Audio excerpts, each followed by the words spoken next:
Divorced and left alone, she rushes into marrying a total stranger, discovers he's a billionaire. Hello, my beautiful family, here on our channel. I truly hope this video finds you well, smiling, and wrapped in joy. You know, I've been reflecting on all your incredible comments from our last story. Each word, each reaction, it fills my heart with so much happiness. Reading your thoughts is like receiving little blessings with every line.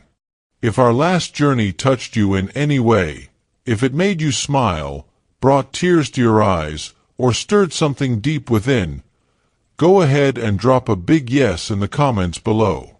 Tell me, what moved you? What stayed with you long after the story ended? Your words breathe life into these stories, and I treasure every single one.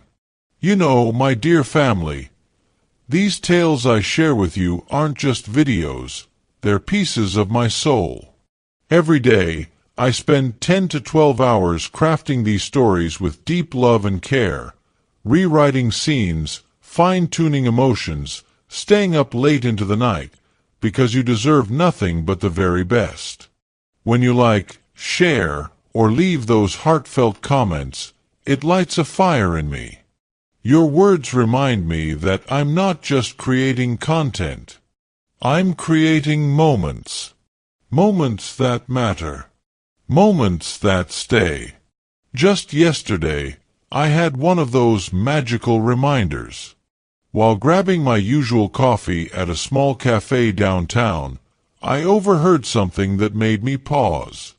A group of college young ladies were huddled around a phone, completely glued to one of our stories.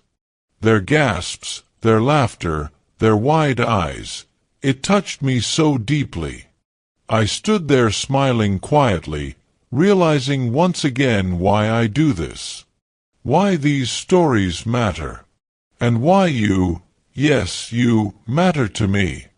That's why I always love to know where you're watching from.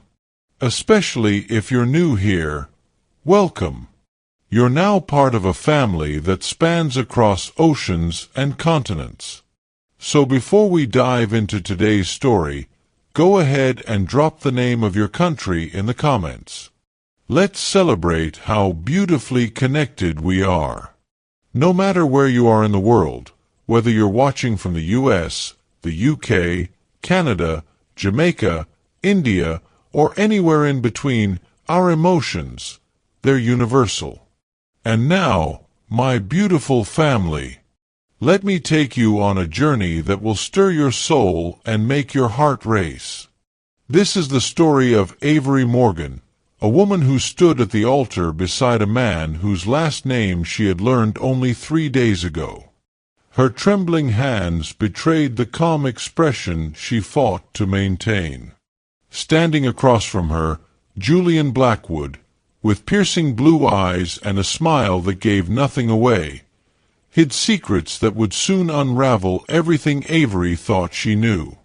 Just 2 months earlier, Avery had been signing divorce papers after 8 long years of marriage. And today, she was saying, "I do," to a man she barely knew. What she didn't know was that her new husband owned half of Manhattan, held billions in offshore accounts, and entered their marriage with motives far deeper and far darker than love. So get comfortable. Maybe wrap yourself in a blanket, pour a warm drink, and let your heart open wide to this unforgettable tale of love, courage, and destiny. Take a deep breath, because what you're about to hear might just stay with you forever. Let's begin. 8 years earlier, Avery Morgan had been the epitome of a hopeful bride. At 24, she'd walked down the aisle toward Dominic Foster with dreams of building a life together. The daughter of a middle school teacher and a construction worker from a small town in Oregon, Avery had always been practical, cautious, and methodical. Her marriage to Dominic, her college sweetheart, had seemed the natural progression after dating for 5 years. "I never thought I'd be the type to rush into anything," Avery often told her best friend, Lucia. "Dom and I had a 5-year plan for everything: careers, house, kids. We were supposed to be the couple who made it." Their early marriage had been marked by ambition. Avery poured herself into building her interior design business while Dominic climbed the corporate ladder at a marketing firm. They bought a modest home in the suburbs, renovated it together on weekends, and talked about starting a family once they'd reached financial stability. By year 3, the cracks began to show. Dominic's hours grew longer, his attention more divided. Avery found herself alone most evenings, eating dinner by herself and falling asleep before he came home. When they did share space, conversation dwindled to logistical discussions about bills and schedules. "I thought it was just a phase," Avery would later explain. "Every marriage has rough patches. I believed we were strong enough to weather it." The truth revealed itself on their 6th anniversary when Avery surprised Dominic at his office with dinner. The surprise was hers when she found him with his assistant, Melissa, in a position that left no doubt about their relationship. "How long?" Avery had asked, her voice steady despite the earthquake happening inside her. "Almost 2 years," Dominic had admitted, not even attempting to deny it. The divorce proceedings stretched across 18 painful months. Dominic fought for everything: the house they'd renovated together, a portion of her business assets, even the dog they'd adopted as newlyweds. His attorney was ruthless, painting Avery as negligent of the marriage, too focused on her career. The irony was bitter. When the dust settled, Avery found herself in a 1-bedroom apartment across town, her business struggling after months of distraction and emotional turmoil. Her client list had dwindled, her savings depleted by legal fees. At 32, she was starting over with nothing but a broken heart and shattered confidence.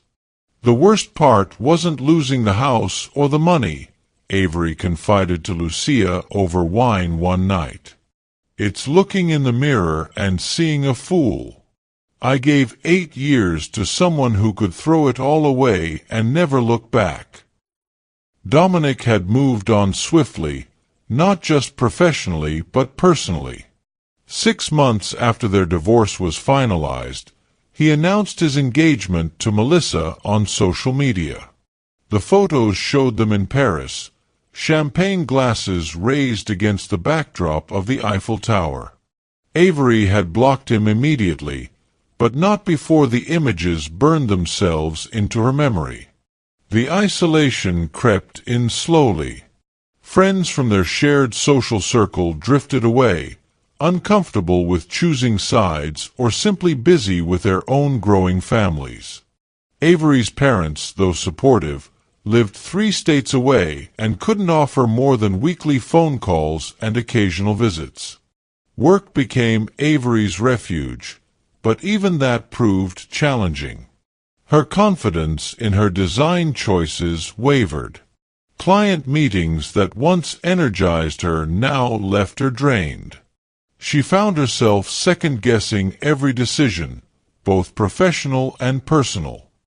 "I keep wondering what I missed," she told her therapist during one session. "Were there signs I ignored?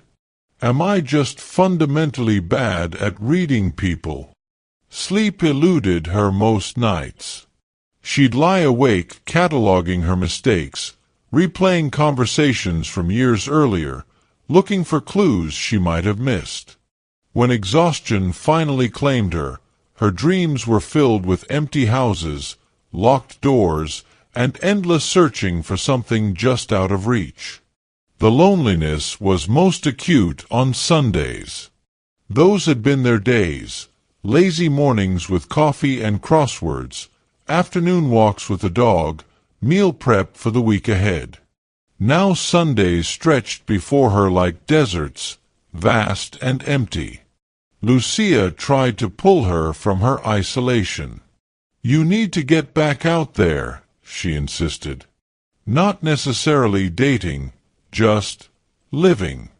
Meeting new people. Remembering who you are outside of what happened."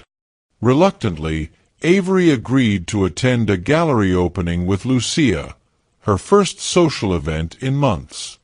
She wore a black dress she'd almost donated during her move, a reminder of her former life that now hung loosely on her frame. "You look beautiful," Lucia assured her. "Stop fidgeting. I feel like everyone can see 'divorced and damaged' stamped on my forehead," Avery whispered as they entered the crowded gallery. "No one's thinking that," Lucia said firmly. "They're thinking that woman in the elegant black dress has amazing cheekbones and probably interesting things to say." The evening had been a disaster. Avery overheard a mutual acquaintance discussing Dominic and Melissa's upcoming wedding. The bathroom became her refuge, tears threatening to ruin her carefully applied makeup. "I can't do this," she texted Lucia. "Going home." That night, staring at her reflection in the bathroom mirror, something inside Avery shifted. The woman looking back at her, hollow-eyed, pale, diminished, was unrecognizable. This wasn't who she was. This wasn't who she wanted to be. "Enough," she whispered to her reflection. "Enough hiding. Enough hurting. Enough letting him win." The next morning, Avery called a former client who'd been trying to convince her to take on a project in Aspen. It would require her to relocate temporarily, to leave behind a city filled with memories of her failed marriage. "I'll do it," she told the surprised client. "I can be there next week." As she packed up her apartment and prepared for the temporary move, Avery felt something she hadn't experienced in months: possibility. The mountain air, the change of scenery, the challenge of a new project. Perhaps this was exactly what she needed to reclaim herself. What she couldn't know was that this decision, this attempt to escape her past, would lead her directly into a future more complicated and unexpected than anything she could have imagined. A future that included a chance encounter with a mysterious stranger who would offer her an unusual proposition, one that her broken, vulnerable heart wouldn't be able to refuse. Aspen in February was transformed by snow and wealth.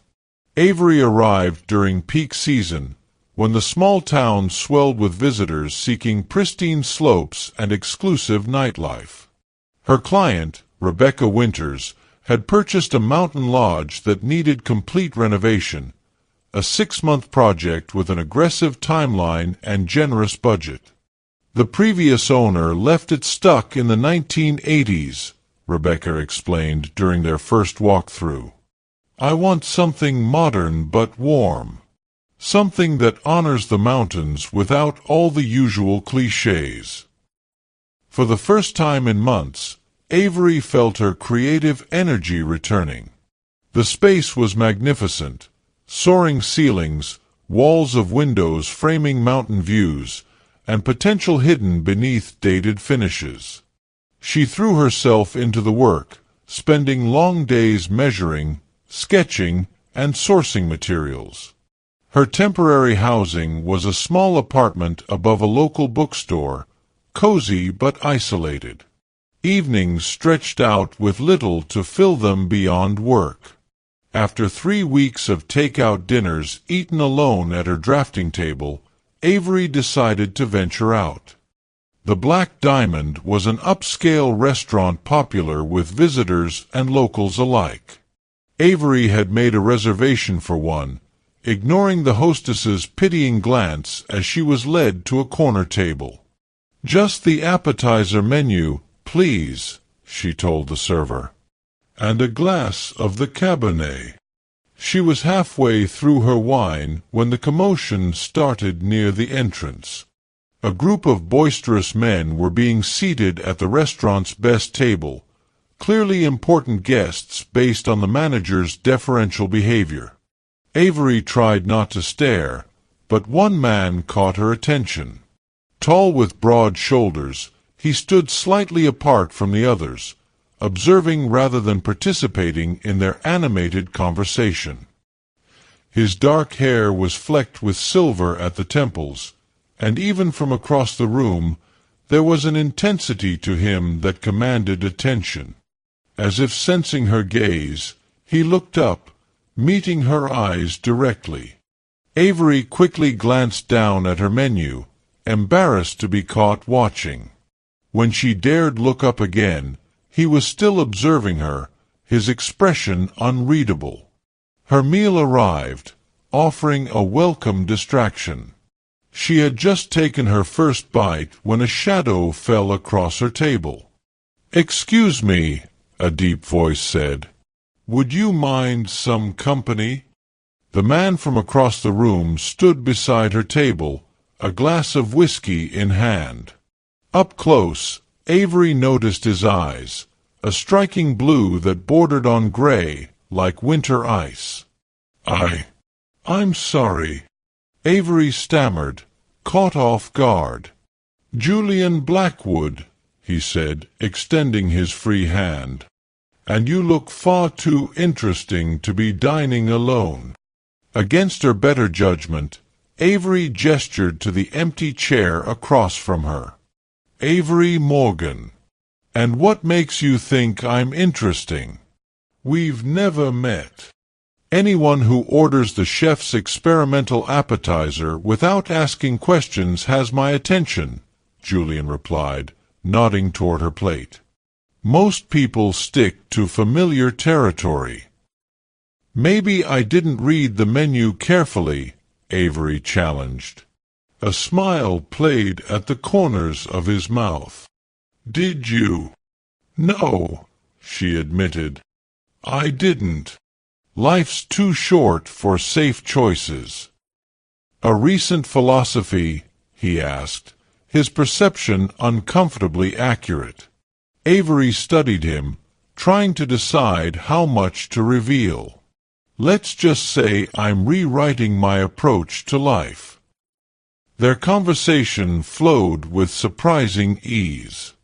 Julian asked thoughtful questions about her design work, listening intently to her answers.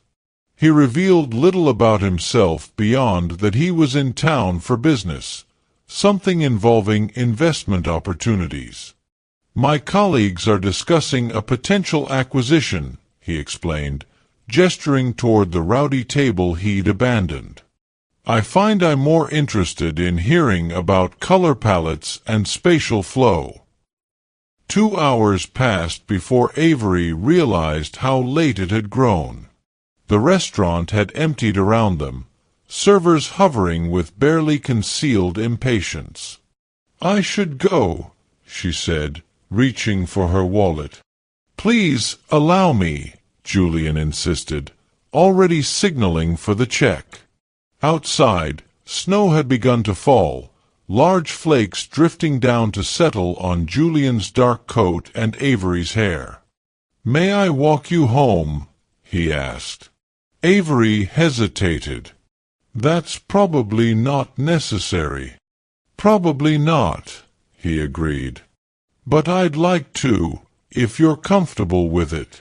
The walk through town was magical, snow muffling their footsteps, holiday lights still twinkling in shop windows, the mountains looming dark against the night sky. They walked slowly, continuing their conversation until they reached her building. "This is me," Avery said, pointing to the side entrance next to the bookstore. Julian nodded, studying the modest building. "I've enjoyed meeting you, Avery Morgan." "Likewise, Julian Blackwood." He took her hand, his touch warm despite the cold night. "Would you have dinner with me tomorrow? A proper dinner date this time, not a table invasion." Every cautious instinct Avery had developed over the painful past year screamed at her to decline. Yet something about Julian, his quiet confidence, his attentiveness, the way he'd made her laugh for the first time in months, made her nod. "Yes," she said simply. "I'd like that." What she couldn't know was that this dinner would lead to another, and 7 whirlwind days that would culminate in a decision so impulsive, so contrary to her nature, that it would alter the course of her life forever. Their first official date unfolded at a private dining room in the St. Regis Hotel. Avery arrived to find a table set with candles, fresh flowers, and a bottle of vintage champagne already waiting. "This is excessive," she said, taking in the opulent setting. Julian smiled, pulling out her chair. "I prefer the term thoughtful. Tell me, when was the last time someone went to excessive lengths for you?" The question hit a nerve Avery hadn't expected. "It's been a while," she admitted. Over 7 courses prepared by the hotel's executive chef, they delved deeper into conversation. Julian listened intently as Avery described her passion for design, the satisfaction of transforming spaces, and even her struggle to rebuild after her divorce. In turn, he shared stories of his travels: Paris in autumn, Tokyo during cherry blossom season, remote islands in Greece where time seemed suspended. "What about family?" Avery asked as dessert arrived. "You haven't mentioned them." A shadow crossed Julian's expression. "My parents died when I was in college. Car accident. No siblings. Extended family exists, but we're not close." His tone was matter-of-fact, but Avery recognized the practiced neutrality of discussing old wounds. "I'm sorry," she said softly. "It was a long time ago." He refilled their champagne glasses. "What about yours?" "Mom and Dad are still in Oregon. Simple people with extraordinary hearts. I have an older brother who lives in Seattle with his wife and kids." "You're close." Avery nodded. "We are, though the divorce has made everything complicated. They want to help, but they don't really understand what I'm going through." Julian reached across the table, taking her hand. "It can be lonely when no one truly sees your pain." Those words, so simple yet so precise, broke something open in Avery. Someone finally understood. Their second date involved a private helicopter tour of the mountains, followed by dinner at a remote lodge accessible only by air. Their third, a midnight snowshoeing adventure under a full moon. Each experience was magical, dreamlike, and far removed from Avery's carefully structured existence. On their 4th night together, in front of a roaring fire in his suite, Julian asked about her marriage. What went wrong? Beyond the obvious infidelity. Avery sipped her wine, considering. "We stopped seeing each other. Really seeing each other. We built a life that looked perfect from the outside, but inside, I think we were both lonely. That doesn't excuse what he did, but I understand it better now." "And what would you do differently?" Julian asked, his eyes intent on hers. "I'd be braver," she said without hesitation. "I'd speak up about what I needed instead of assuming he should know. I'd take more risks, push us out of our comfort zones." She laughed softly. I spent 8 years planning every detail of our life together, and in the end, none of it mattered." Julian was quiet for a long moment. "Do you ever think some people are meant to find each other at precisely the right moment? When both are ready to receive what the other has to offer?" On their 5th night together, Julian took her to the mountaintop restaurant where they'd first met. As snow fell outside the windows, he pulled a small box from his pocket. "This isn't what you think," he said, placing it before her. "Open it." Inside was a key, not a ring. "My family has a home on a private island in the Mediterranean," Julian explained. "I go there when I need to reset, to remember who I am beyond my work. I'd like to take you there." Avery stared at the key.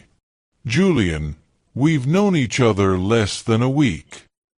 "And yet I feel I've known you always," he said, his voice low and certain. "Time is arbitrary, Avery.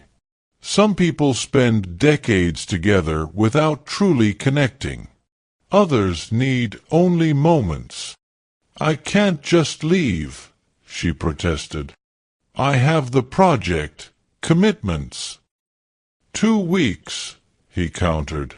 "The renovation can wait that long. When was the last time you did something completely spontaneous?" The answer was never. Even her move to Aspen had been carefully planned. "I need to think about this," she said. Later that night, in his arms, she gave him her answer. Yes. Their 6th day together was spent making arrangements. Julian handled everything efficiently, changing flights, contacting her client, ensuring her work would be covered during her absence. On the morning of their 7th day together, over breakfast in his suite, Julian set down his coffee cup with deliberate care. "I have a proposition," he said, his tone suddenly serious. "One that might seem crazy." Avery's heart quickened. "More crazy than whisking me off to a private island after knowing me a week." "Marry me," he said simply. "Today. Before we leave." Avery's coffee cup clattered against its saucer. "What?" "I know how it sounds," Julian continued. "But I also know what I feel. What I think we both feel. This connection between us, it's rare. Extraordinary. Julian, I just got divorced. I barely know you." "You know what matters," he insisted. "You know how I make you feel. How we are together." "People don't do this," she whispered. "Not rational people. Maybe that's the problem with the world.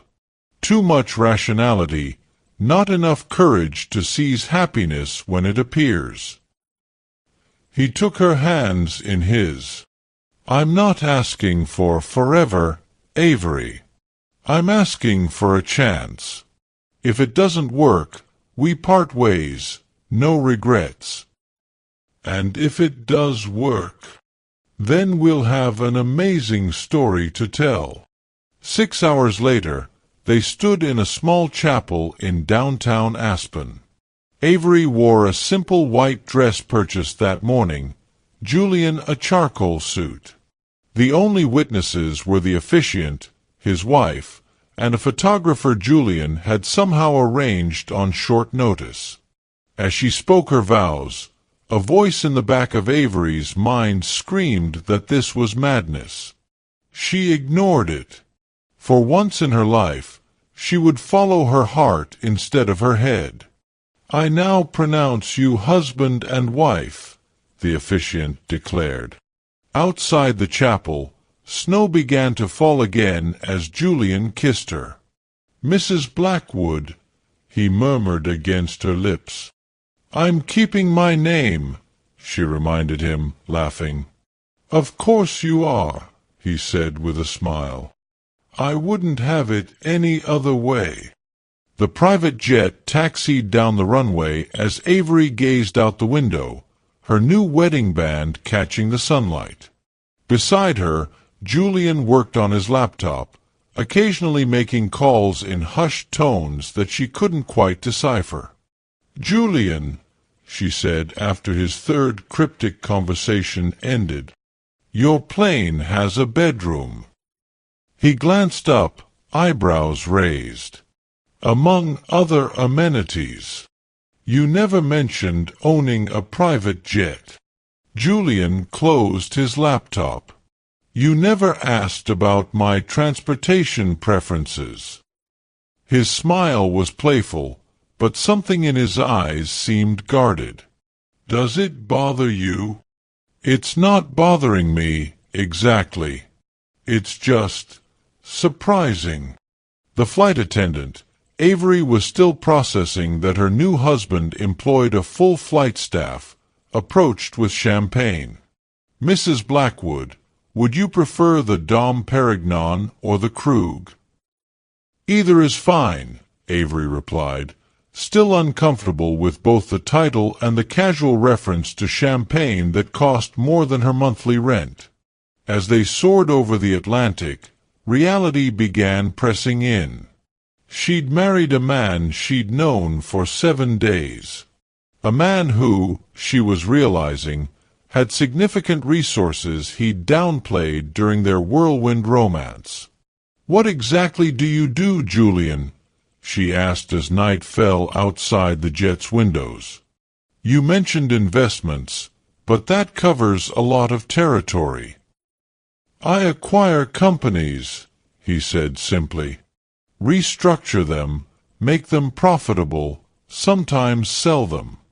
Occasionally I hold on to the ones with particular promise. And that's lucrative." His laugh was warm.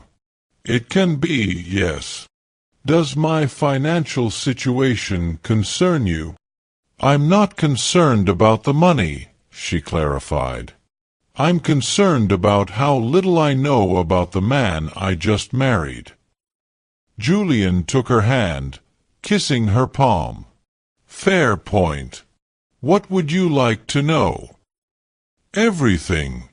Start with where we're going." "My family's island is called Niziros. It's small, about 3 square miles, in the Aegean Sea. The main house was built by my grandfather in the 1950s. "Your family owns an entire island?" Avery's voice rose despite her efforts to remain composed. "Technically, I do now. It passed to me after my parents died." Dawn was breaking when they landed at a private airstrip in Greece, transferring immediately to a sleek yacht that cut through turquoise waters. Avery stood at the railing, watching as an island emerged from the morning mist. White buildings cascaded down a hillside, a stark contrast against the azure sea. "It's beautiful," she whispered as Julian joined her. "Wait until you see the house." The house turned out to be a sprawling villa perched on the highest point of the island, surrounded by olive groves and flowering gardens. Floor-to-ceiling windows overlooked the sea from every room, and multiple terraces provided panoramic views of the surrounding islands. A staff of 12 greeted them upon arrival, a household manager, cook, housekeepers, gardeners, and security personnel who maintained a discreet but constant presence. "They live in the village," Julian explained as they were shown to the master suite. "Most have worked for my family for generations." That evening, after an exquisite dinner served on the main terrace, Avery wandered through the villa while Julian took a business call. Each room revealed new surprises, original artwork by masters she recognized from museum exhibitions, ancient artifacts displayed as casually as family photos, a library filled with first editions and rare manuscripts. In what appeared to be Julian's office, she found herself drawn to a wall of framed photographs. Most showed Julian in various locations around the world, shaking hands with political figures she recognized, standing alongside celebrities at charity events, receiving awards at formal galas. One photo in particular caught her attention. Julian, looking younger, standing beside an older man with the same striking blue eyes. Behind them loomed the distinctive skyline of Manhattan. "That's my father," Julian said from the doorway, startling her. "At the opening of the Blackwood Tower in New York."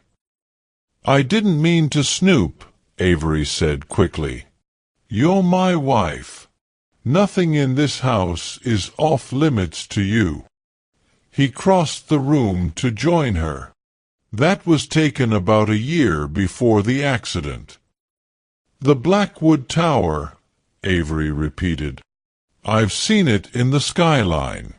That massive glass building on Park Avenue." "Corporate headquarters," Julian confirmed, "though we own several properties throughout the city." Avery turned to him, suddenly connecting dots she'd been too love-struck to notice before. "Julian, how wealthy are you, exactly?" His expression remained neutral. "Would the number change how you feel about me?" "No," she said honestly. "But I'd like to know who I married." He sighed, leading her to a leather sofa in the corner of the office. "The Blackwood Group is one of the largest privately held investment firms in the world. I have interests in real estate, technology, shipping, healthcare, among other sectors. And that translates to... Forbes estimated my net worth at just under $11 billion last year." His tone was matter-of-fact, as if discussing the weather. Avery felt the room tilt slightly. "Billion. With a B. Yes. And you never thought to mention this?" "I've found that particular detail tends to change how people interact with me," Julian said, his expression guarded. "I wanted you to know me, not my bank accounts." Before Avery could respond, Julian's phone rang. He checked the screen, frowning. "I need to take this. Financial crisis in Hong Kong." He kissed her forehead. "We'll continue this conversation later." Later never came. Julian spent hours on the phone, emerging well past midnight to find Avery asleep. The pattern repeated over the following days, idyllic mornings together, followed by Julian disappearing for hours of mysterious business. On their 5th day on the island, Avery was swimming in the infinity pool when she noticed a helicopter approaching. It landed on a pad she hadn't realized existed on the property's eastern edge. 2 men in suits disembarked, greeted by Julian, who had materialized from somewhere within the villa. The 3 disappeared inside for hours. When they emerged, Julian escorted them back to the helicopter, shaking hands formally before returning to the villa. From her vantage point, Avery noted the tension in his shoulders, the tightness around his mouth that hadn't been there before. That night, awakening to find the bed empty beside her, Avery wandered through the darkened villa. She found Julian in his office, illuminated only by the glow of multiple computer screens. "Julian!" He looked up, quickly minimizing several windows on his monitors. "You should be sleeping." "So should you. It's 3 in the morning. Business doesn't adhere to convenient hours, I'm afraid." Avery approached his desk, noticing the documents scattered across it, financial statements, contracts, and what appeared to be architectural renderings of an enormous complex. "Is everything okay?" she asked. "You seem preoccupied." Julian gathered the papers quickly. "Just a delicate acquisition. Nothing for you to worry about." "I'm your wife," she reminded him, echoing his earlier words. "Shouldn't I know what's keeping you up at night?" His smile didn't reach his eyes. "Some aspects of my business are complicated, Avery. Confidential. I prefer to keep them separate from our personal life." As she returned to bed alone, Avery couldn't shake the feeling that her impulsive marriage had landed her in waters far deeper than she'd anticipated. Her new husband was not just wealthy, he was powerful in ways she was just beginning to comprehend. And he was keeping secrets. Their second week on the island brought more questions than answers. Julian's mysterious business calls increased, often pulling him away from their planned activities. Twice more, helicopters arrived with stern-faced visitors who departed hours later without ever being introduced to Avery. "I thought this was supposed to be our honeymoon," she commented one evening as Julian returned from yet another private meeting. "I apologize," he said, loosening his tie. "An unexpected situation requires my attention. It should be resolved soon." "You've said that every day this week." Julian approached her, cupping her face in his hands. "2 more days. Give me 2 more days to handle this, and then you'll have my undivided attention." The next morning, Avery woke to an empty bed and a note on Julian's pillow: "Emergency in London. Taking the jet. Back tonight. Explore the island. The car and driver are at your disposal." Irritation flared. She'd married a man she barely knew, and now he was leaving her alone on his private island while he jetted off to handle mysterious emergencies. After breakfast, restlessness drove her to explore the villa more thoroughly. Most doors were unlocked: guest rooms, storage areas, wine cellars, but one remained firmly secured, a room adjacent to Julian's office. "Excuse me," she asked Elena, the housekeeper who'd been tidying nearby. "What's in that room?" Elena's expression tightened. "Mr. Blackwood's private study, ma'am. Only he has access." "I see. And do you know when it's cleaned?" "Mr. Blackwood handles that room personally, ma'am." "A locked room that even the staff couldn't enter?" Avery's curiosity intensified. That afternoon, she was swimming when she noticed a small, unobtrusive building about 100 yards from the main villa. Constructed of the same white stone, it blended perfectly with the landscape. She might never have noticed it if not for a staff member entering with a tray of food. Wrapping herself in a towel, Avery made her way toward the structure.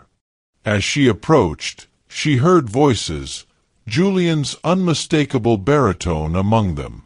He was back from London already? The door opened suddenly, and Julian emerged with a woman Avery had never seen before, tall, elegant, with silver-streaked dark hair. They were deep in conversation, heads close together, the woman's hand resting familiarly on Julian's arm. "Julian!" Avery called out before she could stop herself. He turned, surprise flashing across his face before his features settled into a neutral expression.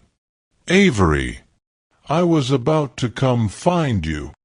I thought you were in London." "Change of plans," he said smoothly. "Avery, this is Valentina Rostova, an associate." Valentina, my wife, Avery." The woman assessed Avery with cool interest. "A pleasure. Julian has told me so little about you." "Funny, he's never mentioned you at all," Avery replied, tightening her towel around herself, acutely aware of her wet hair and bare feet. "Val was just leaving," Julian interjected. "The helicopter is waiting." With a meaningful look at Julian and a perfunctory nod to Avery, Valentina walked toward the helipad. Julian turned to Avery, his expression unreadable. "Let's talk inside," he said quietly. "Who is she?"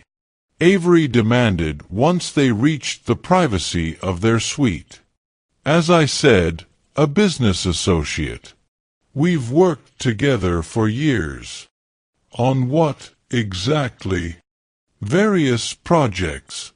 Acquisitions, mostly." Julian's phone chimed, and he checked it with obvious relief. "I need to make a call. We'll discuss this later." But later, Julian was inexplicably absent again. Frustrated and increasingly suspicious, Avery found herself outside his private study. On impulse, she tried the handle. Still locked. She leaned against the wall, noticing for the first time a keypad partially hidden behind a decorative vase. A security system, not a traditional lock. Her gaze shifted to Julian's office across the hall, remembering the way he'd minimized windows when she'd entered unexpectedly. An idea formed. Julian's laptop was likely password protected, but what if? In his office, she found his desk clear except for a framed photo, the one of Julian with his father that she'd noticed earlier. Studying it more carefully now, she realized it had been taken at the opening of the Blackwood Tower. The date might be significant. On a hunch, she returned to the keypad outside the locked room and entered the year from the photograph. Nothing. She tried the exact date next. The light remained red. What else would Julian use? His parents' death date? Too morbid. His birthday? Too obvious. Her gaze returned to the photograph, noticing a detail she'd missed, a small plaque visible in the background with numbers. The address of the Blackwood Tower? Worth a try. The keypad flashed green, and the door clicked open. Avery hesitated, her heart pounding. This was an invasion of privacy, crossing a line in her days-old marriage. But Julian's secretive behavior, the locked room, the mysterious woman. She pushed the door open.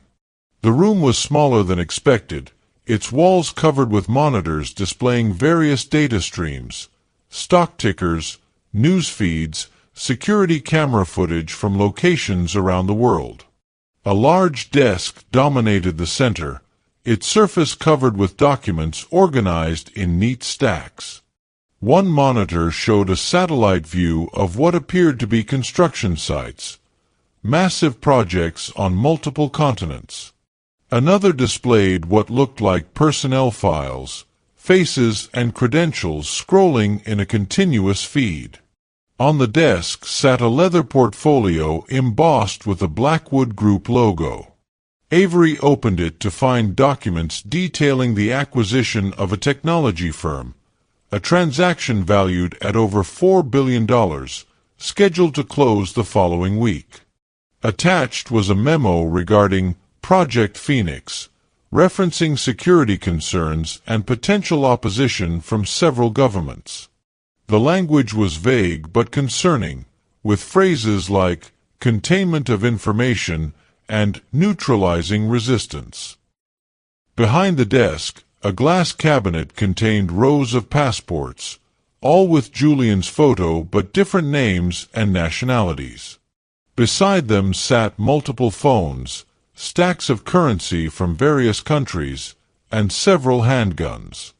"I see you've found your way in."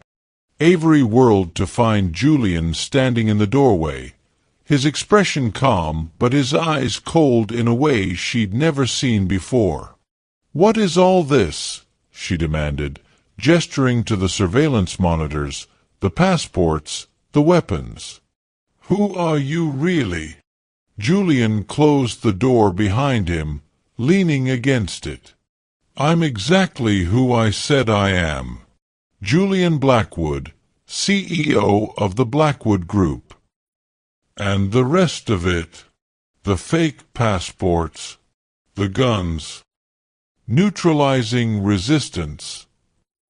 That sounds like something from a spy novel, not a business strategy." He crossed to the cabinet, closing it firmly. "The business world at my level isn't conducted like your interior design projects, Avery. International acquisitions worth billions involve complex security considerations."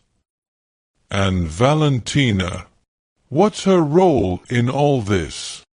"Head of Security Operations. Former intelligence. She ensures our more sensitive ventures proceed smoothly."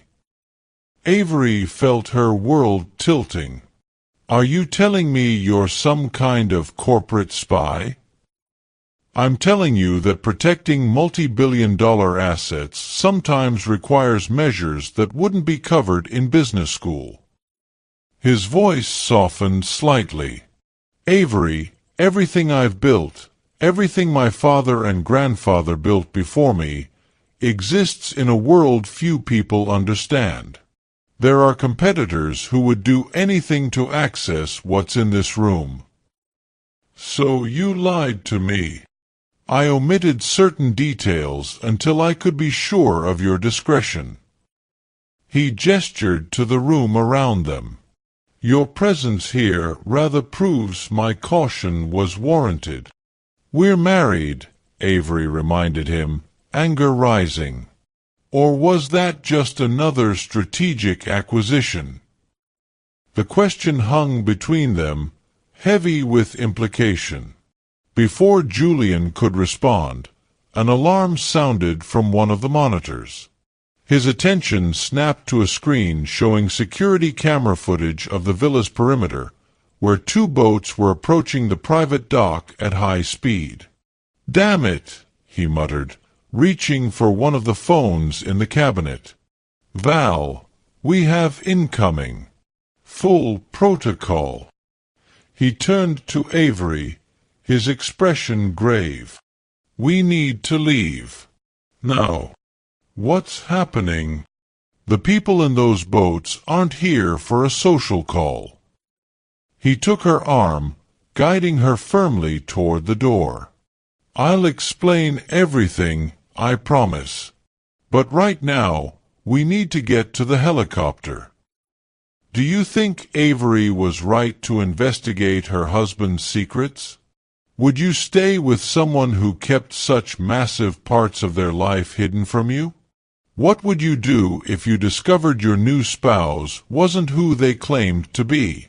Share your thoughts in the comments below, and if you're enjoying this roller coaster romance, hit that like button and subscribe before we begin.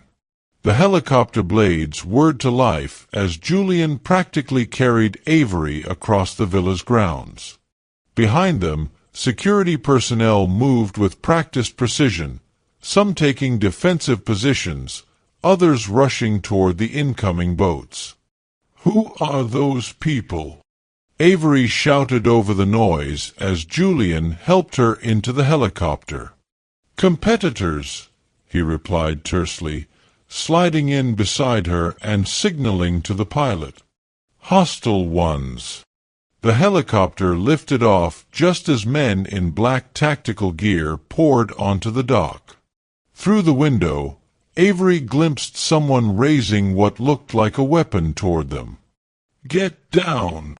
Julian yanked her below the window line as something pinged off the helicopter's exterior. "They're shooting at us." Avery's voice pitched with panic.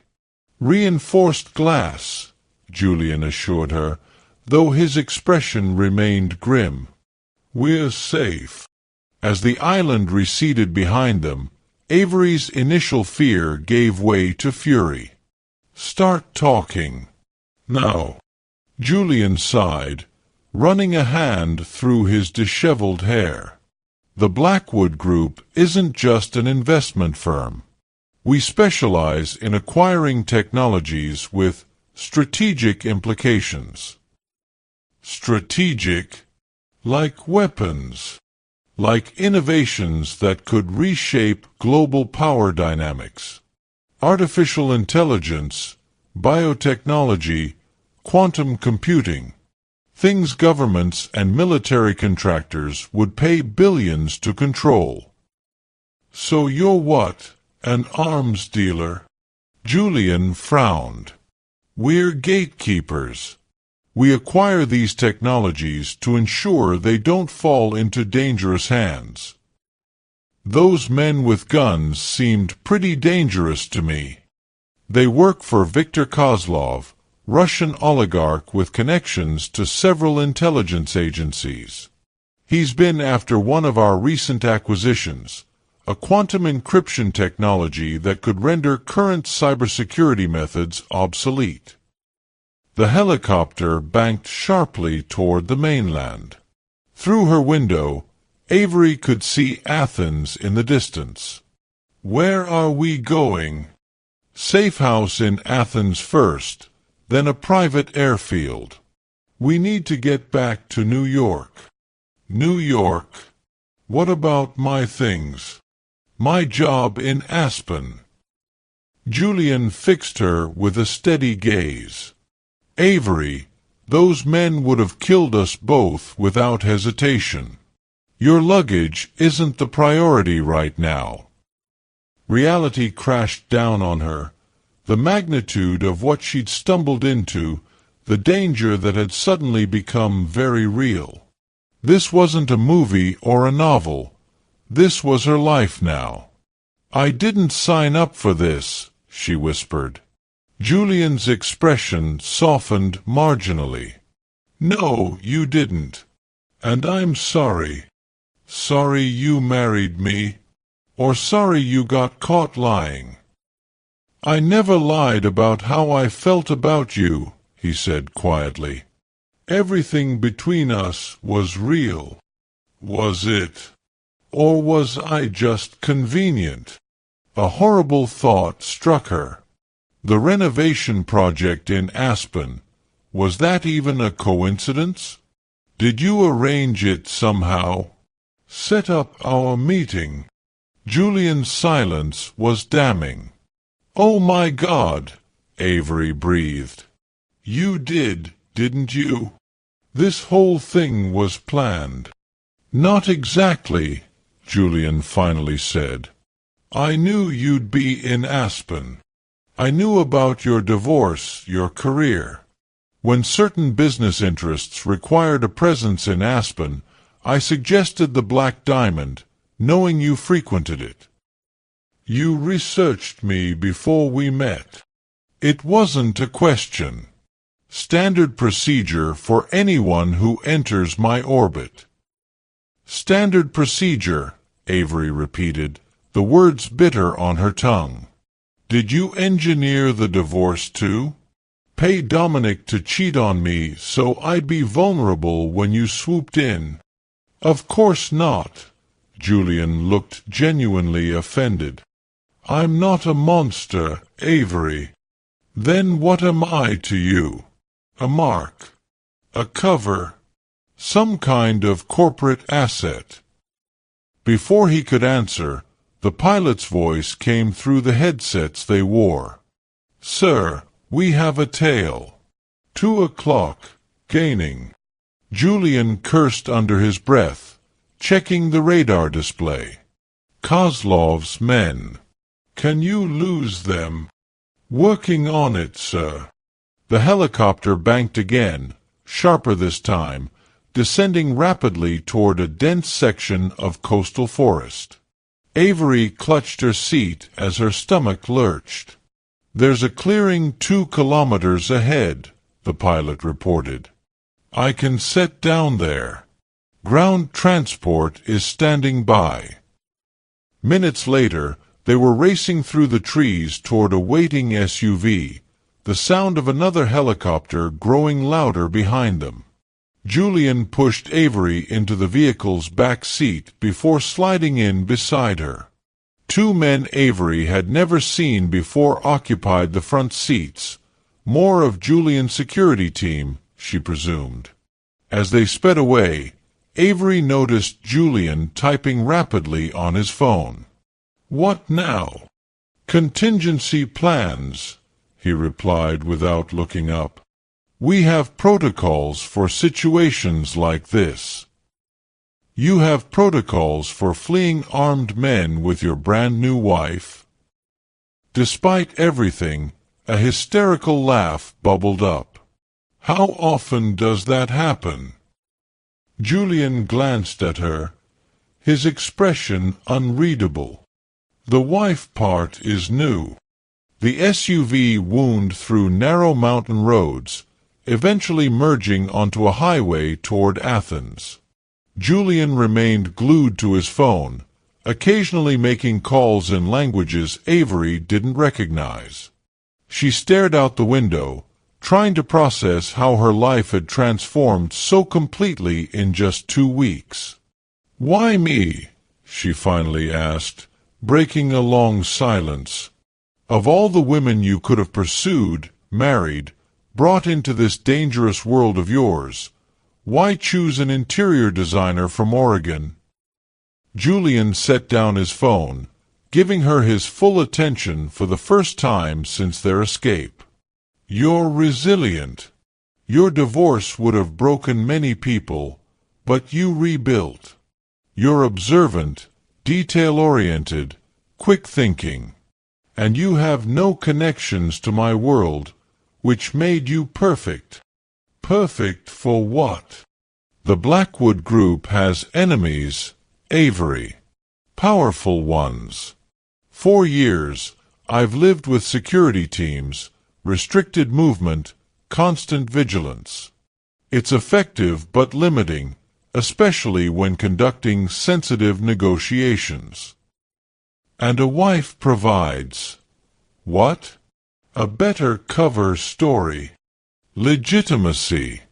Access to circles where security details raise eyebrows. No one looks twice at a billionaire traveling with his new bride." His gaze held hers. "I needed someone I could trust, someone strong enough to handle the truth once it was revealed." "You say that like you planned to tell me eventually." "I did. After we returned to New York. I had everything prepared, security briefings, legal documents, the full disclosure. The attack forced my hand." Avery shook her head in disbelief. "You honestly expected me to just accept all this? To smile and play the billionaire's wife while you conduct your dangerous acquisitions?" "I expected you to make an informed choice," Julian corrected. "With appropriate compensation, of course." Compensation. The word hung between them. So this was a business transaction after all. Not entirely. Something flickered in Julian's eyes. Vulnerability, perhaps, or regret. "My interest in you was genuine, Avery.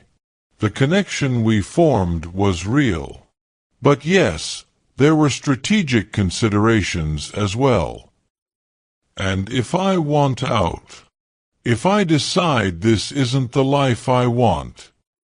Julian was quiet for a long moment. "That would be unfortunate, but not insurmountable."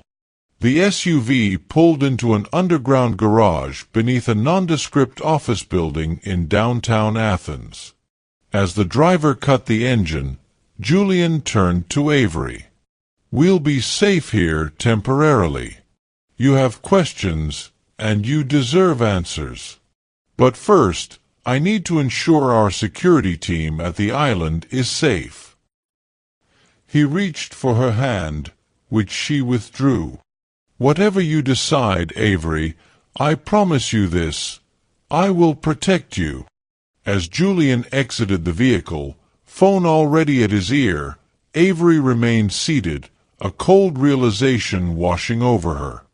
In her haste to escape her painful past, she had married a man who dealt in secrets and danger, a man who had calculated her value to his business interests even as he claimed to have fallen in love with her. And now she was caught in a web of international intrigue with no clear way out. The safe house occupied the entire top floor of the office building, a luxurious apartment with sweeping views of Athens and the Acropolis in the distance. Under different circumstances, Avery might have appreciated the stunning interior design, with its perfect blend of modern furnishings and classical Greek elements. Instead, she paced the spacious living room while Julian conferred with his security team in an adjacent study. From the fragments of conversation she could overhear, the situation at the island had been contained, though not without casualties. When Julian finally emerged, he'd changed into fresh clothes and looked more composed, though exhaustion shadowed his eyes. "The island is secure," he announced. "2 of Kozlov's men were killed. One of our security team was injured but will recover. People died because of whatever you're involved in," Avery said quietly.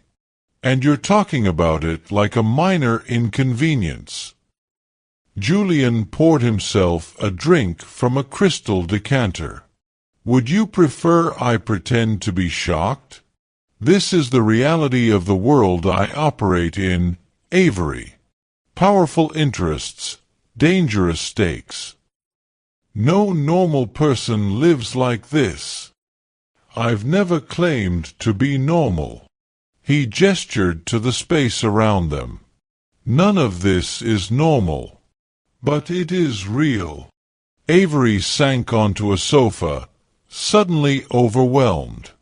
"I don't even know who you are." "That's not true."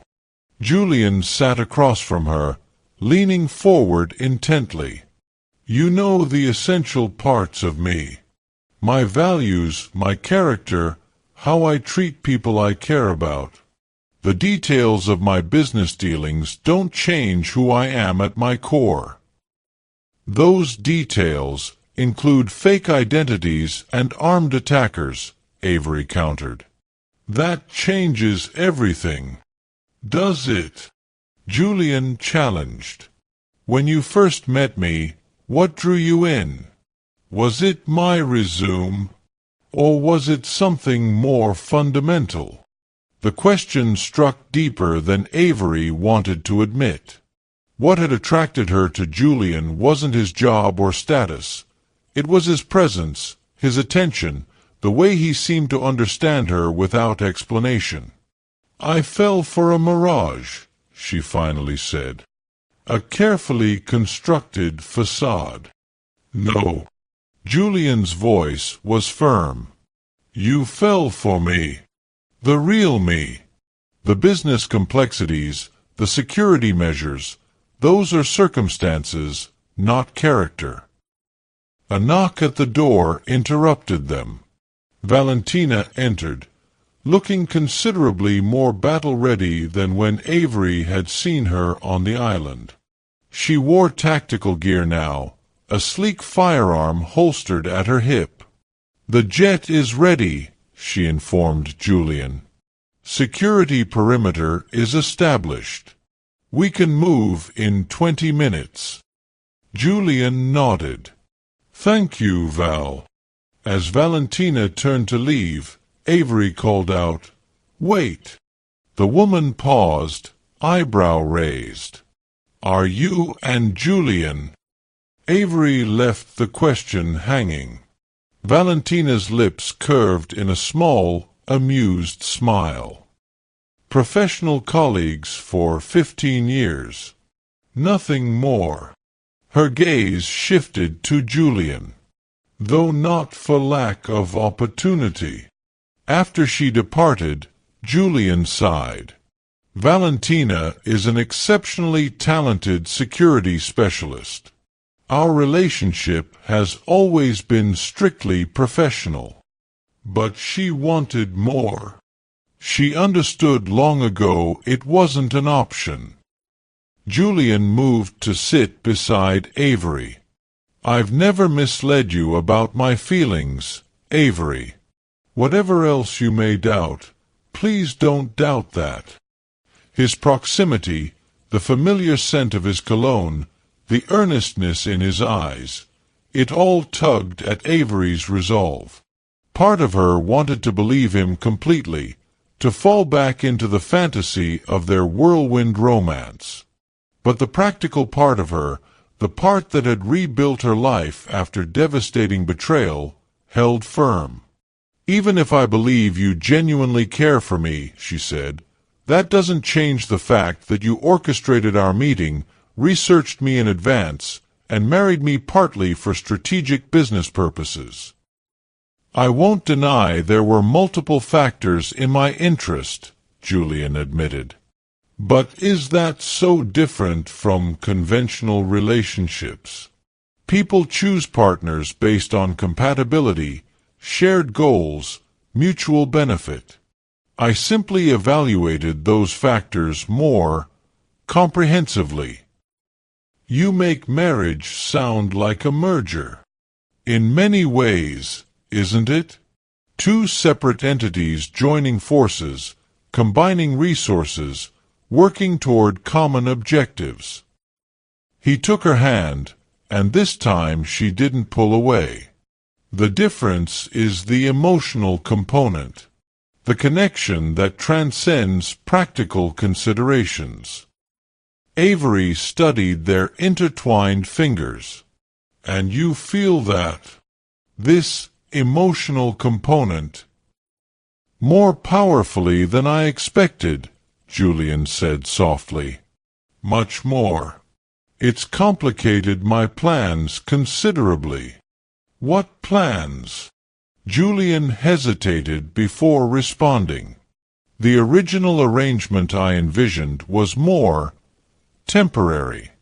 A marriage of convenience that would serve its purpose for perhaps a year or two. And then what? Divorce. A generous settlement to keep me quiet. Something like that, he acknowledged. But that was before. Before you actually got to know me and developed genuine feelings? Avery supplied, unable to keep bitterness from her tone. Yes. His honesty was disarming. I didn't expect to care for you as deeply as I do. It's inconvenient, frankly. Despite everything, a laugh escaped her. Only you would describe falling in love as inconvenient. It complicates security protocols, Julian said with the ghost of a smile. Creates vulnerability. Introduces variables that can't be controlled. He brushed a strand of hair from her face. And yet, I wouldn't change it. The tenderness of the gesture weakened her defenses. For a moment, they sat in silence, the weight of revelations and choices hanging between them. Finally, Avery spoke. I need time, Julian. Space to process everything. To decide if this, whatever this is something I can live with. Time we have, he agreed. Space is more complicated at the moment, given the security situation. What exactly does Kozlov want? Why attack us? Julian's expression darkened. 2 weeks ago, we acquired a small tech firm in Finland that had developed a revolutionary encryption algorithm. Kozlov wanted it for his government contacts. When he couldn't buy it legitimately, he resorted to other methods. So those men were trying to, what? Kidnap you for information. Most likely. Or eliminate me to disrupt our operations long enough for them to make another play for the technology. The casual way he discussed potential assassination chilled Avery. And now we return to New York, where security is more robust. Once there, you'll have options. Julian's gaze was steady, including walking away, if that's what you choose. Just like that. After everything you've told me, you'd let me leave. With proper arrangements for your continuing safety, yes. His expression was solemn. I won't keep you prisoner in a life you don't want, Avery. That was never my intention. Another knock at the door signaled their time was up. Julian stood, offering his hand to help her rise. We need to go. The jet is waiting. His eyes searched hers. Will you come with me to New York? Give yourself time to make an informed decision about our future. Avery looked at his outstretched hand, weighing her options. Return to Aspen and her interrupted life? That path seemed impossible now, contaminated by danger and deception. Or continue forward with Julian, into a world of wealth, power, and peril she'd never imagined. Taking a deep breath, she placed her hand in his. I'll come to New York, but I'm not promising anything beyond that. Relief washed over Julian's features. That's all I ask. A chance to show you the truth, all of it. Then you decide. As they moved toward the door, Avery couldn't shake the feeling that regardless of her decision, her old life was gone forever. She had crossed a threshold into Julian's world, and nothing would ever be the same again. What would you choose if you were in Avery's position? Would you walk away from a relationship built partially on deception, or give it another chance when genuine feelings have developed? Have you ever had to decide whether to stay with someone after discovering they weren't exactly who you thought they were? Share your thoughts in the comments below. If you're invested in Avery and Julian's journey, hit that like button and subscribe to Love and Twilights for the next installment in their story. 3 months after their hasty departure from Greece, Avery stood on the balcony of Julian's, now their Manhattan penthouse, watching early autumn paint Central Park in russet and gold. The transition from impulsive bride to billionaire's wife had been anything but smooth, but she'd finally reached a decision that felt true to herself. The first weeks in New York had been a blur of security briefings, legal discussions, and emotional confrontations. Julian had kept his word, providing Avery with her own secure apartment while she processed everything. Each day brought new revelations about the Blackwood Group's operations, some troubling, others surprisingly noble. The encryption technology we protected from Kozlov? Julian had explained during one of their lengthy discussions. It's being implemented in communication systems for human rights activists in authoritarian regimes. If it had fallen into Kozlov's hands, it would have been weaponized against those same people. Gradually, the complete picture of Julian's world emerged. Yes, he moved in morally ambiguous circles, making deals with powerful interests across the globe. But unlike many of his counterparts, Julian operated with a strict ethical framework, refusing acquisitions that could cause humanitarian harm regardless of the profit potential. Everything okay? Julian's voice pulled her from her thoughts as he joined her on the balcony, 2 coffee mugs in hand.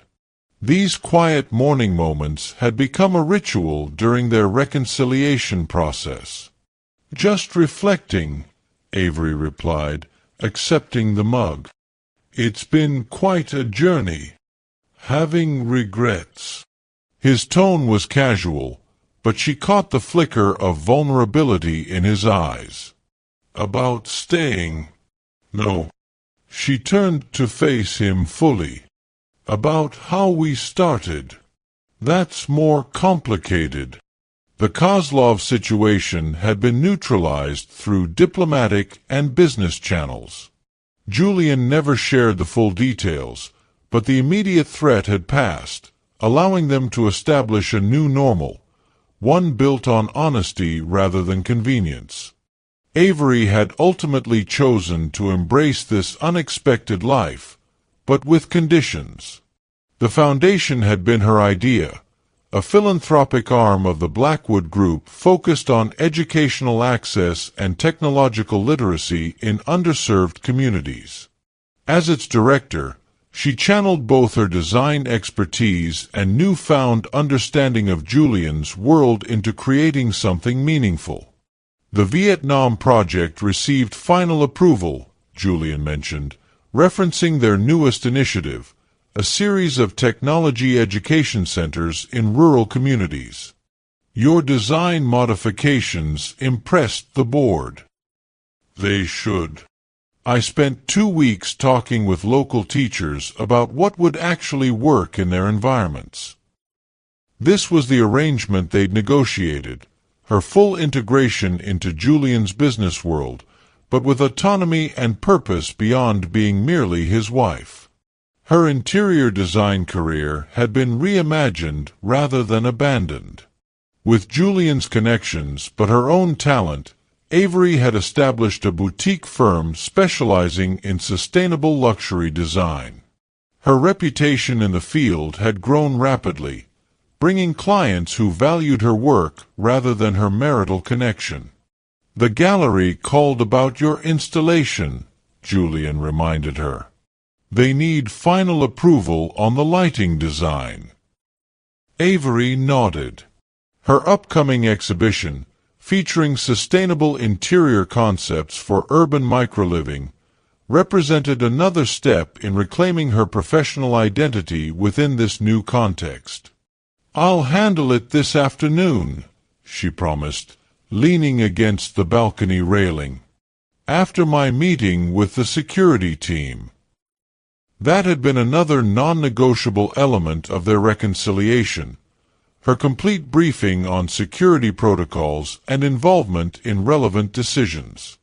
No more being kept in the dark, for her protection. If this was to be her life, she would face it clear-eyed.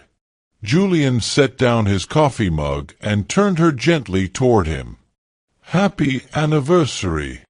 1 month ago, they had held a small, private ceremony, a renewal of vows that represented their conscious choice to build a life together, with full awareness of what that entailed. This time, Avery had walked into marriage with complete understanding rather than impulsive escape. "I have something for you," Julian said, producing a small box from his pocket. Inside wasn't jewelry, as might be expected, but a key. "What's this for?" "The room adjacent to my study. I've had it converted." Julian's expression was earnest. "It's yours, a secure space for your project files, design work, foundation planning. Equal to mine in every way." The gesture touched her deeply. It wasn't about the physical space, but the symbolic dismantling of the secretive, compartmentalized approach that had characterized the beginning of their relationship. "Thank you," she said simply, understanding the true gift being offered: trust, equality, transparency. Later that evening, as they prepared for a foundation gala, Avery caught sight of their reflection in the bedroom mirror. herself in an elegant but understated gown, Julian in his impeccable tuxedo. They looked like any power couple in Manhattan's elite circles, but she knew the complex reality behind the polished image. "Having second thoughts?" Julian asked, noticing her contemplative expression as he adjusted his cufflinks.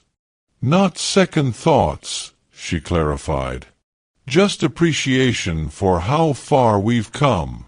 1 year ago, I was drowning in divorce papers and isolation. Now I'm here, in this life I never imagined. Regrets?" The question held genuine concern. Avery considered this carefully. "I regret the deception at the beginning. I regret not knowing what I was walking into." She met his gaze in the mirror. "But I don't regret where we've landed." Their relationship had evolved into something neither had anticipated. More challenging than Julian's original strategic arrangement, more fulfilling than Avery's initial escape from loneliness. They had created something authentic from artificial beginnings. As they moved toward the elevator, Julian took her hand. The Milan acquisition might require travel next week. The sustainable building materials company we discussed. "I'll come with you," Avery decided immediately. "After Milan, I thought we might visit that coastal village you mentioned. The one where your grandmother lived." Julian's surprised smile confirmed she'd made the right suggestion. These glimpses into his closely guarded personal history were still rare, each one a victory of intimacy over isolation. In the elevator descending to their waiting car, Avery reflected on the strange path that had led her here. The impulsive decision to marry a stranger had thrust her into a world of wealth, power, and danger, but also purpose, partnership, and unexpected love. Through the deception and revelation, the danger and security, she had found not just a husband but herself, stronger and more capable than she'd ever imagined. The woman who had fled to Aspen seeking escape from her painful past had instead found a future she never could have envisioned. Complicated, sometimes frightening, but ultimately hers by choice. Would you take a risk on love after being hurt before? Have you ever discovered unexpected strength when faced with difficult choices? What would you do if someone's deception ultimately led to something genuine? Share your thoughts in the comments. For more unforgettable love stories that explore the complexities of modern relationships, subscribe to Love and Twilights and join our family.